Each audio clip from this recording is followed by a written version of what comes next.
نور جان کا عشق۔ السلام علیکم۔ علینا نے ارسلان کو اپنے آپ سے دور دھکیلنے کی کوشش کی، لیکن وہ 6 فٹ کا نوجوان اس سے 1 انچ بھی نہ ہلایا گیا۔ علینا کی آنکھوں سے آنسو آ گئے، سانس کی شدید تنگی ہو رہی تھی۔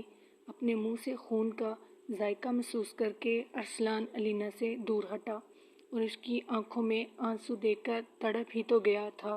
ارے ارے بیگم، کیا ہوا؟ رو کیوں رہی ہو میری جان؟ علینا کو ارسلان پر بے حد غصہ آیا تھا۔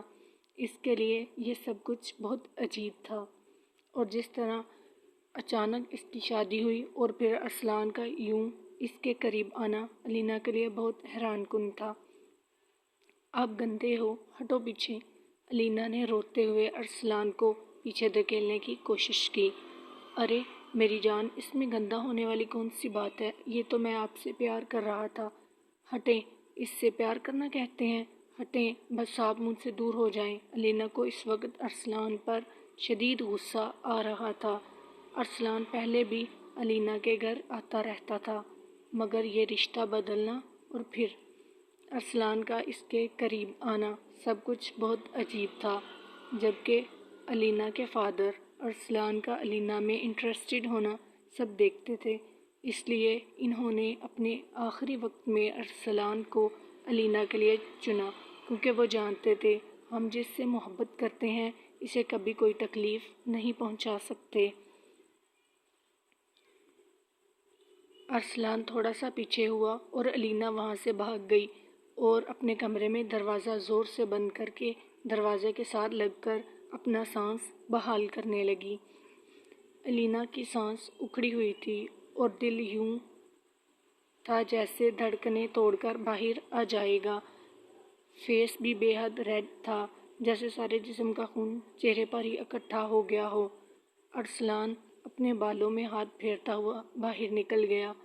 بھائی، آپ کال پر ان سے میری بات کروا دیں۔ نور کے سوال پر وہ اپنے خوابوں کی دنیا سے باہر آیا تھا۔ ہاں ہاں گڑیا، ضرور کراؤں گا، لیکن ابھی وہ ریسٹ کر رہی ہوں گی، تھک گئی ہوں گی سفر سے، تو میں بھی ریسٹ کرنا چاہتا ہوں۔ آپ شام میں ان سے مل لیجئے گا۔ نور نے برا سا منہ بنایا اور اوکے کہتی ہوئی اپنا بیگ اٹھایا اور کمرے میں چلی گئی۔ کمرے میں آ کر اپنا یونیفارم چینج کیا اور جو ویسے ہی لے کر بیٹھی ہوئی تھی، اور خود بھی فریش ہو کر تھوڑا ریسٹ کرنے کا سوچا، مگر پھر ٹائم دیکھ کر اپنے شام کے فنکشن کی تیاری کے بارے میں سوچنے لگی۔ نور نے اپنے لیے کچھ ڈریسز سلیکٹ کی اور ارسلان کو ان کی پکچرز بھیج دی تاکہ وہ اس کے لیے ارینج کر سکے۔ میسج کرنے کے بعد نور نے دوبارہ سے وہی ایپ اوپن کی اور مختلف لوگوں سے بات کرنے لگی۔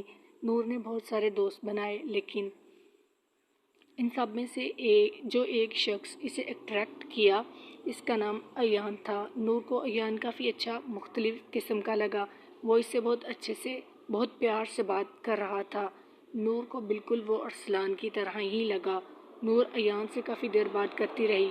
ایان نے بتایا کہ وہ ایک ہی بھائی ہے اور وہ پاکستان راولپنڈی سے ہے اور ایک مڈل کلاس گھرانے سے تعلق رکھتا ہے۔ ایان BCom کا اسٹوڈنٹ ہے۔ ایان کی فیوریٹ ہابیز، فیوریٹ کرکٹ، سب کے بارے میں بات کرتے ہوئے کافی ٹائم گزر گیا، جبکہ دروازے پر دستک ہوئی اور نور کی ماما مسز خضر کمرے میں آئی۔ نور نے موبائل کو جلدی سے ایک سائڈ پر رکھا اور اپنی ماما سے بات کرنے لگی۔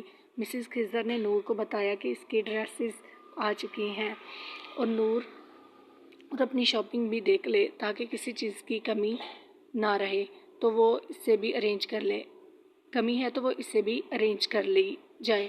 علینا کا مہندی کا جوڑا وہ پہلے سے ہی اس کے گھر بھجوا چکی تھی۔ مما، کیا ہمارے کزن لوگ مہندی پر کوئی بھی نہیں ہوگا؟ نہیں بیٹا، انہیں پہلے ہی ہم نے بتا دیا تھا، وہ سب لوگ تیار ہیں اور تھوڑی ہی دیر میں پہنچنے والے ہیں۔ آپ بھی جلدی سے اپنی چیزیں دیکھ لیں اور ریڈی ہو جائیں، ہمیں تھوڑی ہی دیر میں نکلنا ہے۔ مسز خضر نے نور کے سر پر ایک اور دھماکہ کیا تھا۔ کیا یار ماما، ساری فیملی کو پتہ ہے اور میرے ہی بھائی کی شادی مجھے غیروں کی طرح بتائی جا رہی ہے۔ نور تو اچھا خاصا برا مان گئی تھی۔ مسز خضر نے مسکرانے پر ہی اکتفا کیا۔ اچھا ماما، کیا وہ کڑوا کریلا بھی آئے گا؟ نور نے مسز خضر کے پاس کھسکتے ہوئے رازداری سے سوال کیا تھا۔ بری بات ہے بیٹا، وہ آپ سے بڑے ہیں، تمیز سے بات کیا کرو، اور شاید وہ نہ آئے کیونکہ ان کی ایک ضروری میٹنگ ہے۔ ویسے ماما، یہ کاشان بھائی کچھ زیادہ ہی سڑیل نہیں ہے؟ نور، باز آ جاؤ، مسز خضر نے اس کے اشارے پر ہلکی سی چپت لگاتے ہوئے نور کو وارن کیا۔ کیا یار ماما، آپ نہیں دیکھتے کیسے ہر وقت اکڑو بوس کی طرح سڑیل کھڑوس روب جھاڑتے رہتے ہیں؟ اور آپ کو پتہ ہے ماما، لائبہ مجھے بتا رہی تھی کہ وہ ان پر بھی بہت سختی کرتے ہیں، یہ نہیں کرو، وہ نہیں کرو، ہر وقت ٹوکتے رہتے ہیں۔ بس بھی کرو نور، وہ اتنا بھی برا نہیں جتنا تم اسے سمجھتی ہو۔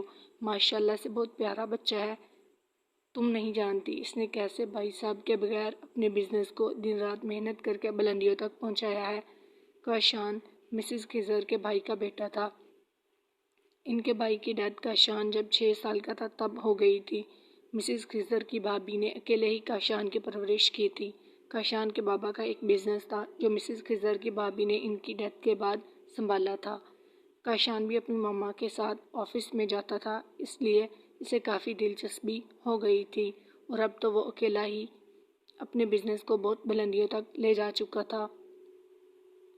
کاشان نے شروع سے ہی اپنی ماما کو بہت مشکل وقت گزارتے ہوئے دیکھا تھا، اس لیے وہ زیادہ کسی سے بات نہیں کرتا تھا، کام سے کام رکھتا تھا، جس کی وجہ سے لوگ اسے ایٹیٹیوڈ والا سمجھتے تھے۔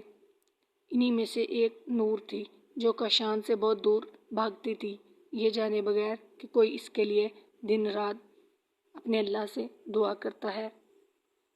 ایپیسوڈ 3 کل انشاءاللہ۔ خدا حافظ۔